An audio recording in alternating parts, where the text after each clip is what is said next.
Hello दोस्तों, तो recently मैंने इकोनॉमिक टाइम्स में एक न्यूज़ पढ़ा और ये न्यूज़ अपने आप में बहुत ही इंस्पायरिंग है।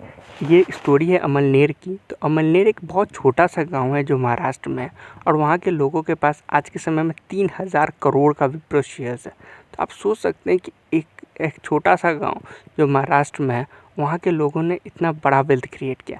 अमलनेर पहला जगह है जहाँ पे विप्रो ने अपना स्टार्ट किया था, सबसे पहला प्लांट वहीं लगाया था।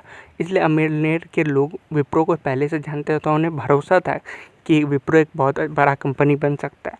और वहाँ के लोग खेती करने वाले लोग हैं जो ज़्यादा फंडामेंटल एनालिसिस और टेक्निकल एनालिसिस पे ध्यान नहीं देते थे। उन्होंने कुछ शेयर्स खरीदे आईपीओ के समय और वो शेयर्स को उन्होंने अपनी तिजोरी में रख दिया। और आप देख सकते हैं कि आज के समय में उन्होंने कितना बड़ा वेल्थ क्रिएट किया। पर इस वीडियो में हम लोग बात करने वाले हैं जैन जी की। जैन जी ने 1970s 80s में जब विप्रो का शेयर्स आया तो उन्होंने मात्र 100 रुपये का एक शेयर लिया। उन्हें विप्रो के बारे में पहले से पता था क्योंकि वो अमलनेर में रहते थे और उनका एक छोटा सा खेत था। जब वहाँ पे वो खेती करते थे, उन्हें जब पता चला कि विप्रो लिस्ट होने वाला है स्टॉक एक्सचेंज में, तो वहाँ के बहुत सारे ब्रोकर्स उनके पास आए और उनके पास 100 रुपये ने एक शेयर ले लिया। वो शेयर वो कुछ समय बाद बेचना भी चाहते थे, पर मार्केट का वैल्यू आप जानते ही अप डाउन होता रहता है। बाद में उसका 100 रुपये का शेयर को वो सिर्फ 35 रुपये मिल रहा था। उन्होंने सोचा कि नहीं यार, मैं होल्ड ही कर लेता हूँ, इतने नुकसान में क्यों बेचूँ। और यही वजह है कि उन्होंने शेयर नहीं बेचे, क्योंकि वो चाहते थे कि वो बेचते हैं, पर क्योंकि 100 रुपये के 35 रुपये ही मिल रहे थे तो उन्होंने सोचा कि क्या ही फ़ायदा बेचने का, इसमें तो नुकसान हो जाएगा।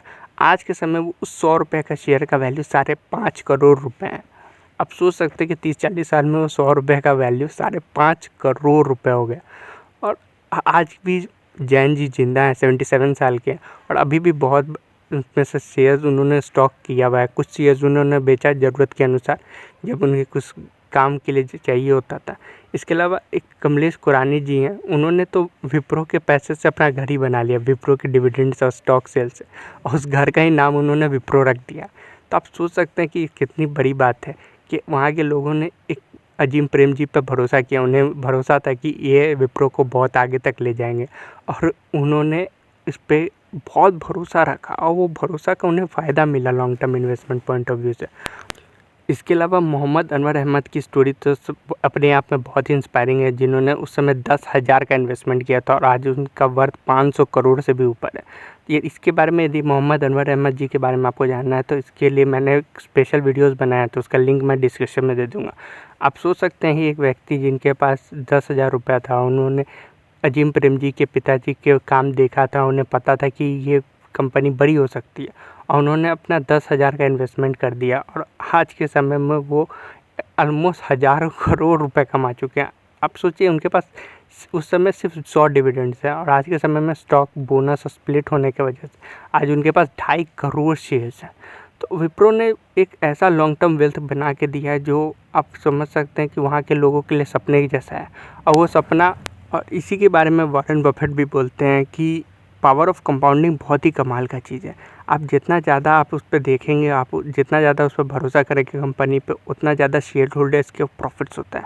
और विप्रो पे इन्वेस्ट करके वहाँ के लोगों के लिए एक डिपेंडेबल सोर्स ऑफ इनकम बन गया, क्योंकि हर साल विप्रो अपना प्रॉफिट्स बनाता है, वो डिविडेंड देता है और उनके पास लाखों लाख शेयर्स हैं, तो लाखों लाख रुपए आराम से आ रहे हैं। उन्होंने क्या काम किया जिससे हमें सीखने को मिलता है, कि वो हम मार्केट में देखते नहीं रहते थे कि प्राइस ऊपर गया नीचे गया, 99 का क्राइसिस है, 2008 का क्राइसिस है, या 92 में हर्षद मेहता स्कैम हुआ। ये सब चीज़ों के बारे में उन्होंने ध्यान नहीं दिया। उन्हें बस ये पता था कि विप्रो एक अच्छी कंपनी है, हमने एक अच्छी कंपनी में इन्वेस्ट किया है, मार्केट ऊपर जाए या नीचे जाए हम इस पे इन्वेस्टेड रहेंगे और कंपनी जितना प्रॉफिट्स बनाएगी वो प्रॉफिट्स हमें मिलेगा ही मिलेगा देर से। और यही वजह है उन्होंने इतना बड़ा वेल्थ क्रिएट किया।